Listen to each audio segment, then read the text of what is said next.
It's just standard labor pains, Mrs. Miller. Stop overreacting and wait for the nurse. She was screaming for help, but in this room, her agony was treated as a nuisance rather than an emergency. Please, I can't breathe. Something is wrong, she whispered, her voice trembling with a terrifying certainty. Dr. Ashford didn't even look up. To him, her life was just another chart, another statistic to ignore. But they weren't alone.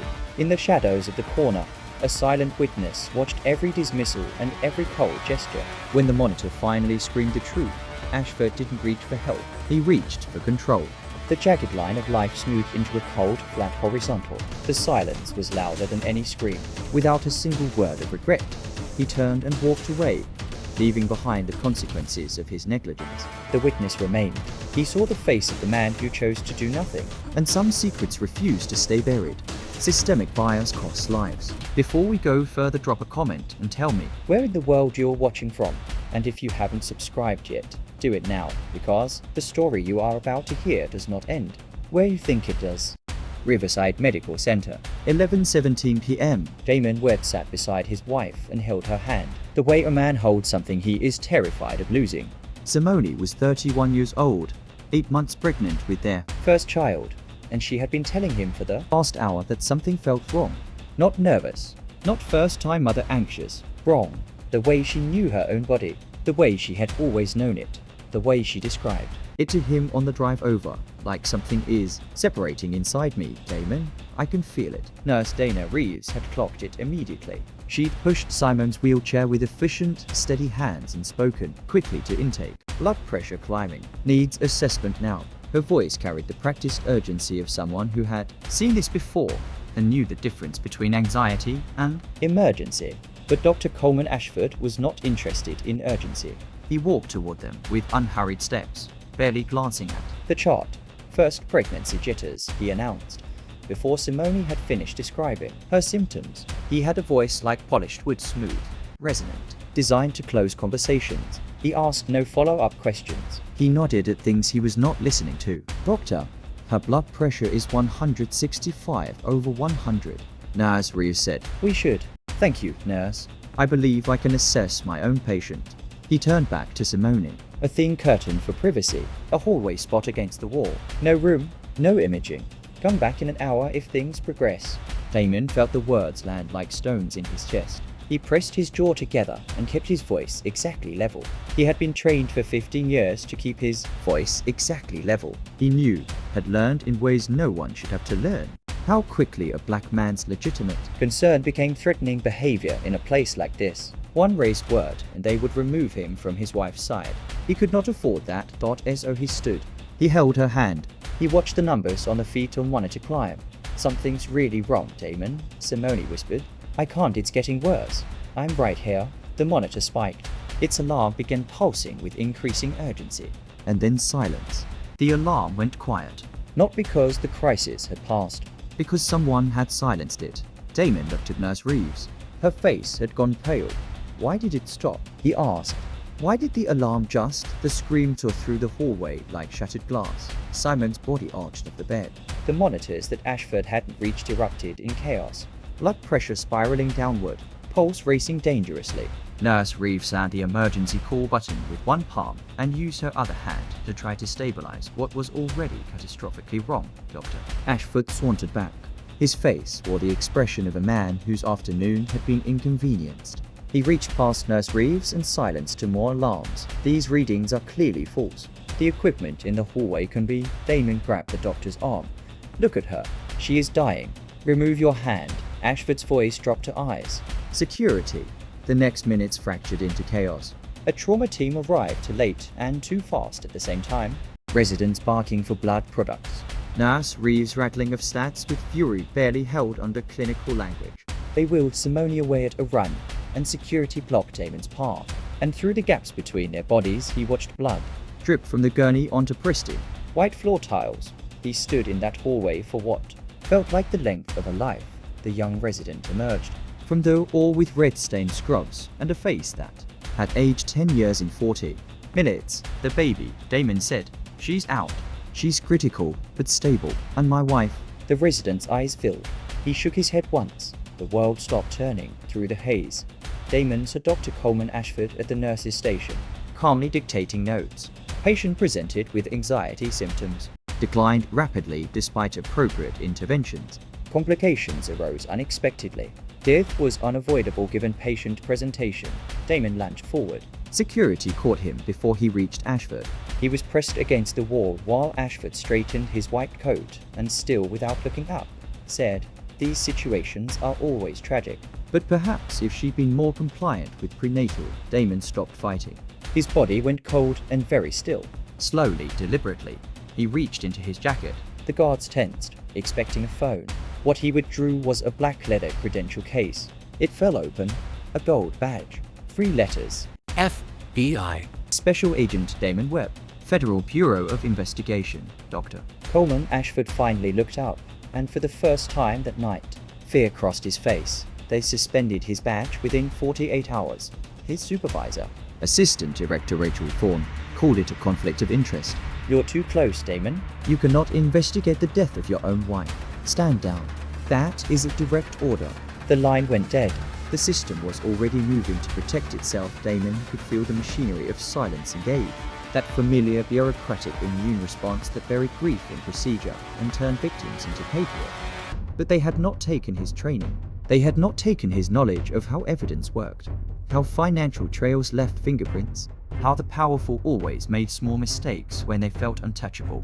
He spread the hospital's discharge papers across his kitchen table, documents that should not have existed for a woman who had not been discharged but had died, and began to read. The timestamps were wrong, according to the official records. Fetal monitors had shown normal readings until 12:45, and Damon had watched those alarms go off well before midnight. The nursing notes described routine check-ins during periods when Simone had been screaming. Someone had sanitized this record carefully, but not carefully enough. Medication orders didn't match the electronic system logs. Notes appeared in chronological sequence that was physically impossible. Treatments were documented before the symptoms that required them had been recorded. He put yellow sticky notes on every discrepancy. Then he connected them with red strings. By morning, his dining room wall had become a map. He contacted Assistant U.S. Attorney Carmen Vega through a channel that bypassed his own office. She met him in a records room that smelled of old paper and fluorescent light, and she laid down rules before she sat down. "We do this by the book. No cowboy moves. One wrong step and the case falls apart." But she looked at what he had built on that wall, and something sharpened in her eyes. Then Nurse Dana Reeves was found unconscious in her home. Nothing stolen. Phone gone. Laptop gone. 2 men, professional, careful not to leave marks. The message was clear, and it was not subtle. And then a text arrived from a former informant Damon had used on organized crime cases 3 years earlier, a man who went by the name Leon Cross. Careful and cautious, and never cheap about what he knew. "I have something you need to see. Come alone." The warehouse on Meridian. The server room Leon showed him existed in the sub-basement of an abandoned storage facility, climate-controlled, humming quietly. Rows of drives that held what the hospital's official systems no longer did. "They think they wiped the login records," Leon said, pulling up a screenshot of access timestamps on his phone. "I keep backups. Look at these entries right after your wife died for the next hour." Damon learned the shape of what had been done to Simone. Not just to Simone, to others. He went back to Carmen Vega with the drive Leon had handed him. She spent 2 hours going through what it contained, and then she went very quiet.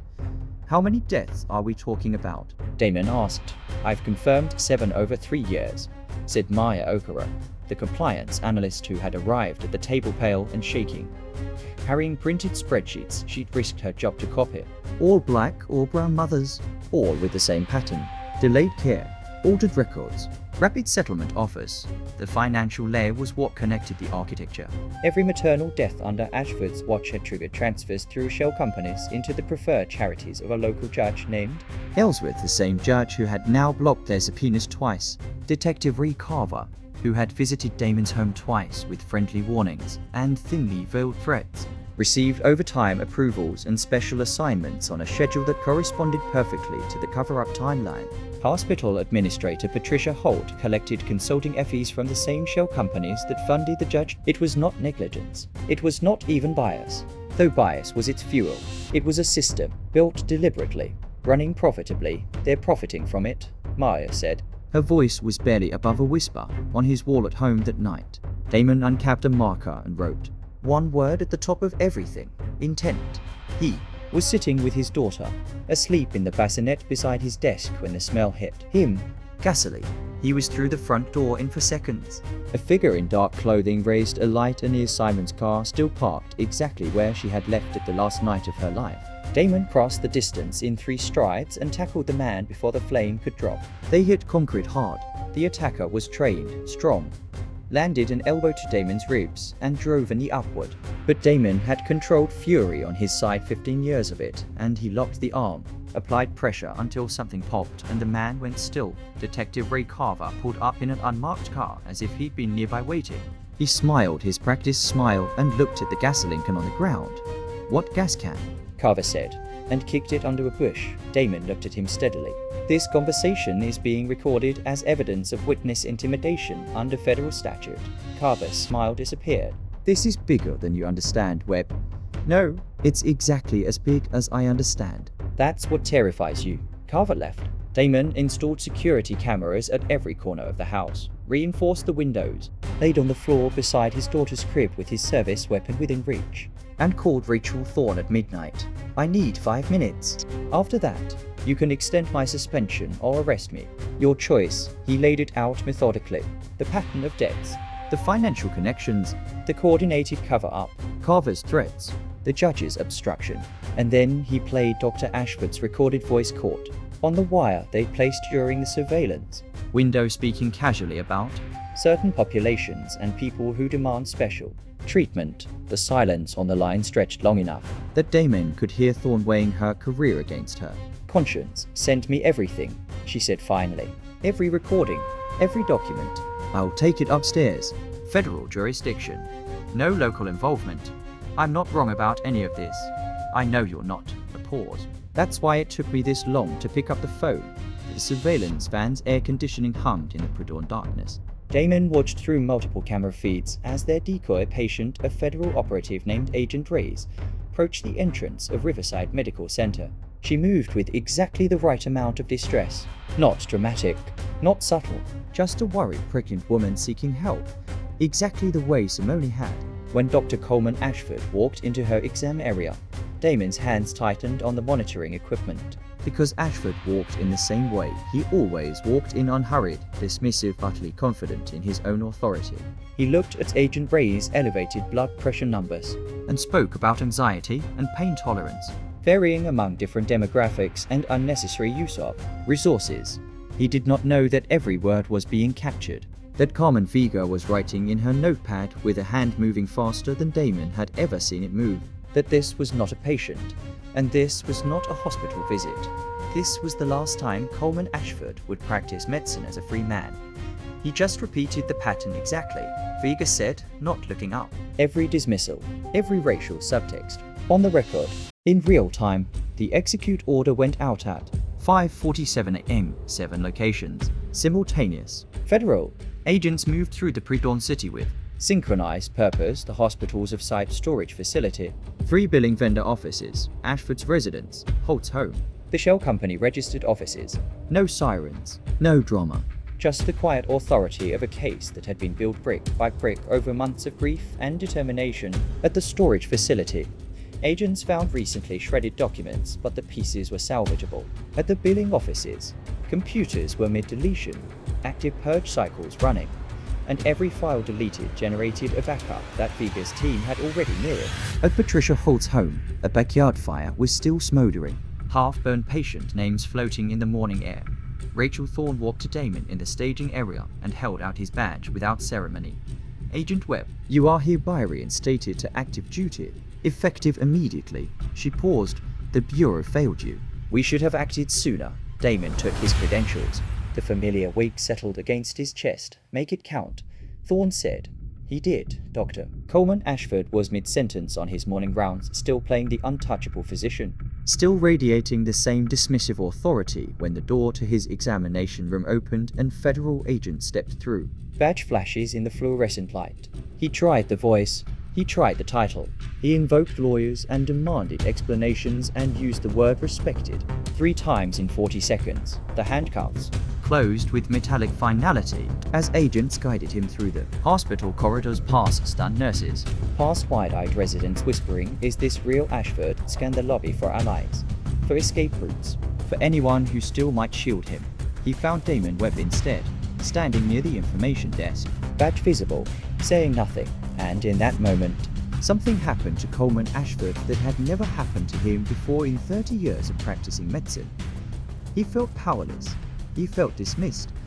He felt exactly what Simone Webb had felt, lying on a gurney in a hospital hallway while her life drained away, and no one would listen. Patricia Holt was arrested in her office mid-sentence during a damage control meeting, her professional smile frozen on her face until the handcuffs appeared and real panic replaced it, the panic of someone who understood precisely how much evidence had been found. Detective Ray Carver made it 3 steps out of the precinct before federal agents surrounded him, his friendly mask crumbling completely. When the cuffs clicked shut, the trial lasted 11 days. Maya Okoro testified about the optimization delay system, a bureaucratic term that meant let certain patients deteriorate while the paperwork caught up. She showed the court that black mothers in Ashford's department were 3 times more likely to experience these delays, that 7 families had buried someone, that every death had generated a financial transfer. The court heard Ashford's own recorded voice saying, "These people always exaggerate and anxiety presents differently in certain populations." The families of the 7 women sat in the gallery throughout. Some held photographs, others held notebooks where they had documented their own fights with this system and been told for years that what they had experienced wasn't real, that their grief was somehow their own fault. Now they watched the truth be acknowledged in a federal court of law. Ashford's attorney tried context, tried medical judgment, tried the pressure of a busy hospital. There was no explaining away 7 deaths that followed an identical choreography of dismissal and delay. The judge reviewed the evidence summary and looked between the documents and the families. Given the overwhelming evidence presented, this court will proceed to sentencing. The defendant will remain in custody for the first time since the night Simone died. Damon Webb took a full, deep breath. Spring came. Sunlight over a new building. A banner stretched across the entrance in letters that were bold and quiet at the same time. The Simone Webb Maternal Care Initiative. Nurse Dana Reeves sat in a wheelchair near the podium, still recovering, but with hands steady enough to hold the ceremonial scissors. Dr. James Osei, the young resident who had hesitated too long the night Simone died, and who had found the courage to testify about the culture of fear that had silenced him, stood among the new clinic staff with a posture that had learned the difference between authority and arrogance. Scholarships funded by seized criminal assets would send black nursing and midwifery students through programs that would teach them that cultural competency was not a buzzword, it was the distance between a woman living and a woman dying. Damon stood slightly apart from the crowd, his daughter secure against his chest. "Your mama believed in dignity," he said softly, watching the ribbon float apart in the morning light. "She believed every person deserved to be heard, to be valued, to be treated as if their life mattered." The baby reached toward the sunlight with curious fingers. "She wasn't just my wife. She was a force." And they tried to bury what she was, the same way they tried to bury the truth. But here's what they forgot: you can't bury something that keeps growing. The applause rose across the lawn. The world had not magically become fair. Prejudice had not dissolved. The work was not finished and would not be finished in a single morning or a single verdict. But the silence that had protected Coleman Ashford had been broken. The system that had killed Simone had been exposed. The pattern had been interrupted not through violence, not through rage, but through the patient, relentless insistence that her life had mattered and always would. Kezia Hart, Simone Webb. Every woman whose pain was dismissed and whose name was filed away in a manila envelope. They deserved better. They were owed more. And for at least this one morning, in this one place, the world knew it. If this story moved you, leave a like. It genuinely helps this channel reach people who need to hear it. Subscribe so you don't miss the next one. I've selected 2 stories on the screen right now that I think you'll want to watch next. Thank you for being here.